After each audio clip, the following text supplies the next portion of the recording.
અત્યારે ચોમાસામાં નવું પાણી આવ્યું હોય પાર્લર પાણી અને એ પીએ એટલે આપણને એનાથી પેટના દર્દો થાય, ઘણી વખત વાયુ ને પેટનો દુખાવો ને, તો એના માટે છે ને હું ઘરમાં આવી રીતે અજમાનો મસાલો તૈયાર કરીને રાખું. તો આવી રીતે 3 થી 4 ચમચી જેટલો અજમો લઈ અને એની અંદર અડધી ચમચી જેટલું તે મીઠું અને અડધી ચમચી થોડીક ઓછી ચમચી જેટલી હળદર, ખાલી 5-7 ટીપા જેટલું જ પાણી નાખવાનું અને પછી એને સરસ હલાવી લેવાનું.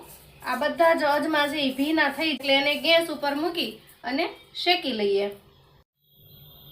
એકદમ ધીમા તાપે આને 2 થી 3 મિનિટ સુધી ગેસ ઉપર રાખી અને શેકી લઈએ. જો અજમા શેકાઈ ગયા છે, આવી પ્લાસ્ટિકની બોટલની અંદર ભરી દેવાના, મુખવાસની જેમ ખાવાના. ચોમાસાની અંદર ગમે એવો દુખાવો હોય, પેટમાં વાયુ થઈ ગયું હોય, ગડબડ થઈ ગઈ હોય, આ અજમા ખાવાથી તમારા પેટની અંદર ખૂબ સરસ રાહત થઈ જાય. તમે એક વખત આને અજમાવી જોજો.